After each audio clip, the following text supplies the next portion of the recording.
Hey everybody, how we doing? I hope you are well. We've got another failed bank, and we have a scenario here where failed banks are being absorbed, is one way to put it, or taken over by other failed banks. So you have failed banks being taken over by other failed banks, and we'll talk about what that means here in a little bit. First of all, this was a bank in Iowa.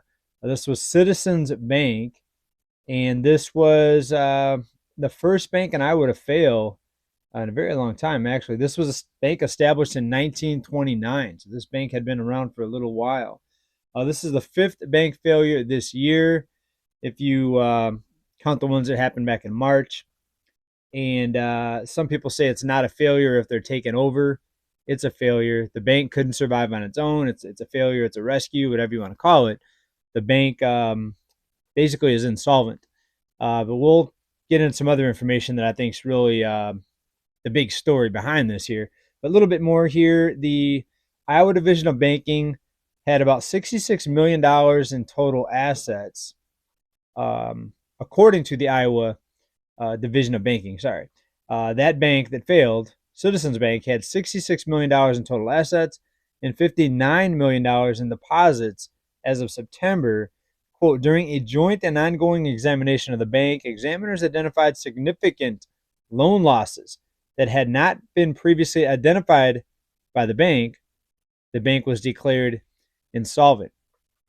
So here's the thing. If you look at all the loan losses on the books right now of even the big banks, the mega banks, and the big five, Bank of America, Wells Fargo, Chase, you have all these, even more than the big five.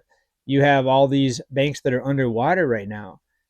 You also have this funding or this emergency lending program that's happening right now, but it looks to me like they're picking and choosing who gets the emergency lending. So why do we have an emergency lending program happening, but banks still failing? All right, I'll give you a few seconds to think about that. And I think most of you will probably know. Because some banks are going to be propped up no matter what, other banks are going to be allowed to fail, right? So we have people out there deciding who gets to live, who gets to die. It's like who gets the raft on the sinking ship is what it is. Who gets the life raft or the lifeboat? And some people say, well, that's just the way it should be because we have people out there that know best and they're experts. Other people say, well, look at the mess that the so-called experts got us into. Why are we continuing with this madness and allowing these people to to run things and think they know what's going on? Well, that's because most people don't care. They don't pay attention, and they just want to party and have a good time, right? I can't blame them. I want to party and have a good time too. I want to. What's the song? I want to rock and roll all night and party every day. Speaking of that, let's transition a little bit here, but this is more monetary, financial insanity. This is a story out of Variety. Taylor Swift fans in Argentina have camped out in tents for 5 months in order to be front row at the Eras, EARS tour. Quote, people are very upset with us. So these people are camping out at a concert, an outdoor concert venue, 5 months in advance to try to save the spot or to reserve the spot, right? How crazy is that? So we have enough rich people out there. Are these people rich? Or are they people that probably don't have many bills? They're probably people that live at home. They're probably younger people. And they have the time to go and camp out. Obviously, if you have a job, if you have a household to run, or if you have a mortgage to pay, you're probably not going to be camping out somewhere for 5 months.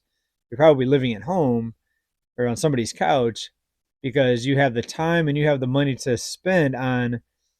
First of all, the tickets for Taylor Swift are very expensive. I would never go. Not that I'm a big fan. She's got a couple good songs, right?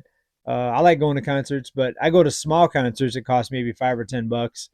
And a good friend of mine gets these discounts through something called Vet Tix because he's a veteran. So he gets Vet Tix, veteran tickets at like a very low cost, right? So the last show I went to, it was I think $25. Normally we got it in for like $7. Like crazy discount. Anyways, these people camping out at Taylor Swift, and Argentina is a country that's had some pretty bad financial turmoil over there. We've got a bad inflation problem. in Argentina. In fact, let me look that up here real quick. And it's coming back to me now. I reported on this actually. Recent article here a couple weeks ago out of Bloomberg. Argentina raises rate. They're talking about the interest rate or the funds rate to 133% to fight inflation. Data shows prices are up 138%. So that's their inflation over there. And they're actually doing something about it by raising rates to match, or at least closely match the rate of inflation. But anyways, back to the Taylor Swift fans here. Quote, we've been in this tent for 5 months. A 21-year-old Swiftie, I guess that's Taylor Swift fan, Swiftie, told Pitchfork on the condition of anonymity, she doesn't want to be revealed, imagine that, so that her father doesn't find out. So she must be leaving the tent to go, I mean, obviously you've got to go use the bathroom and stuff like that. Maybe she's going to a job and just the tent being there reserves the spot for the concert, or maybe there's people taking turns, like when she leaves, somebody else hangs out at the tent so no one comes and tears the tent down. Well, here in the United States, we're tearing down tent cities for the homeless people. How is that fair? You get to camp out for 5 months for a concert, but homeless people are getting their tents torn down and hauling them away. Anyway, maybe it's different in Argentina. That's what they're doing here in San Diego, though. They're clearing some of these homeless camps out of the parks and out of different places off the sidewalks, which is a good thing. I think we need to have a whole separate camp set up for this. And you would think with all the money that we're throwing all around the world, the hundreds of billions of dollars, and all the aid that we're sending out, you would think that maybe the first thing we should do is try to resolve the crisis here at home. But no, we have some people that are getting really really rich off of that. I think you know what I mean there. Her father doesn't find out. I usually tell my dad, quote, I usually tell my dad I'm at the park drinking mate with somebody or visiting a friend of mine who lives near the stadium. Okay, she's 21. I guess her dad accepts the facts that she drinks. So that's the story. She says she's going to drink with friends. In the meantime, she's camping out at the tent, probably drinking in the tent. Anyway, this is just madness, folks. What people will spend their money on. So what is it? Is when you look around and people are spending money, the restaurants are packed, the stadiums are packed, the concerts are packed, the nightclubs are packed, people buying $10 drinks, wherever they are, $15 now at a nightclub. Are all these people rich? Or are they people just looking to spend their money on something to have fun, right? Entertainment, right? You feel bad, you can't afford a house, you're living home with your parents, whatever. Maybe you have 5 or 6 roommates.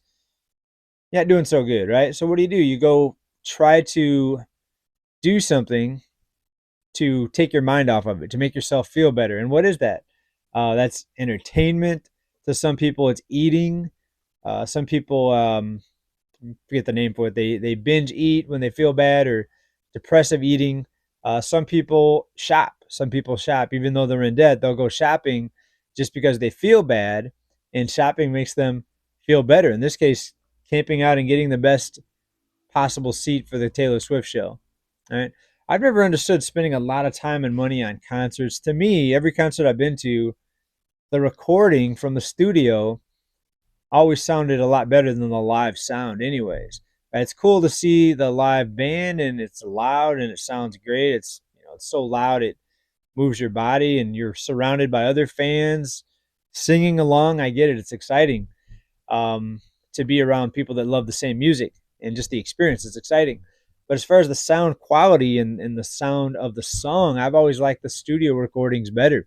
I remember my first concert way back in the day. I was disappointed. I was like, that doesn't sound like the record. They kept stopping and letting the audience sing. I'm like, no, you sing the song.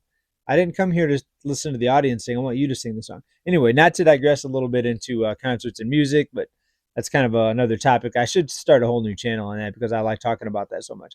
But what do you think about these Taylor Swift fans? It's out of Variety if you want to go read about it. But back to the banks here. Failed banks are rescuing failed banks. What do I mean by that?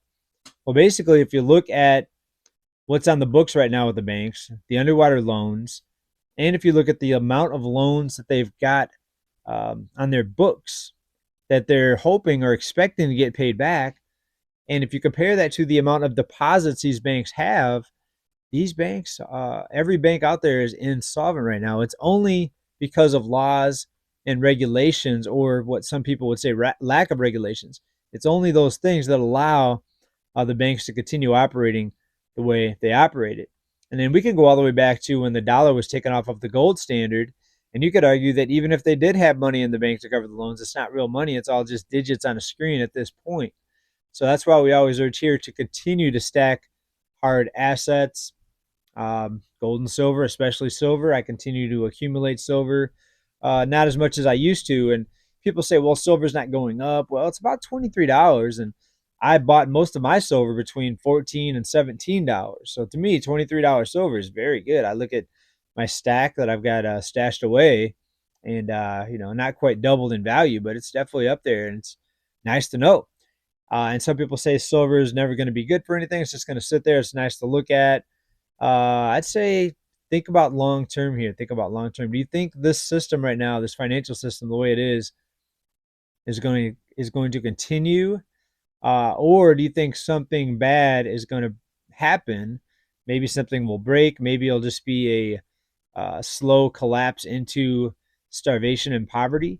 I think we're headed that direction, and I think there's going to be a major shift in the way money's looked at after this happens. There's a lot of prepper channels out there that have been predicting the doomsday or the day of doom for a long time. I try not to put timelines on things. I try to still enjoy myself and not. I'm not going to bunker down in the woods somewhere because the collapse is going to happen. Could happen next week. Could happen 10 years from now. They could keep this thing propped up for a very long time.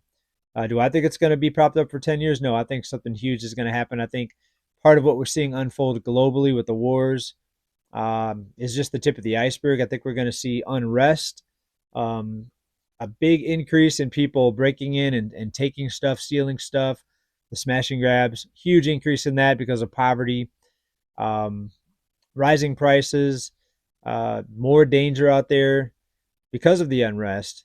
And we're going to see political unrest. We've got this big divide right now against, not against, but a big divide regarding what side you're on for the conflict over there in Israel, right? People are taking sides, right? I haven't looked that much into it. I just know it's bad. Anytime people are losing their lives is bad, and I just want it to stop. But some people say no, this side needs to blow up that side because the other side deserves it. Then people on that side say no, this other side deserves it. We need to blow them up, right? It's all war talk, and I can't agree with any of it, right? There's nothing to justify innocent people getting blown up, regardless if bad people came and did some stuff, regardless of where those people are from or how they identify. Um, I don't think innocent people need to get hurt because of that. It'd be nice if we could just go after the people that caused the problems instead of just flattening a whole country. Wouldn't that be nice? But that's the way of the world. The U.S. has been involved in things like that too. When you look at bombs that we've dropped and things like that, right?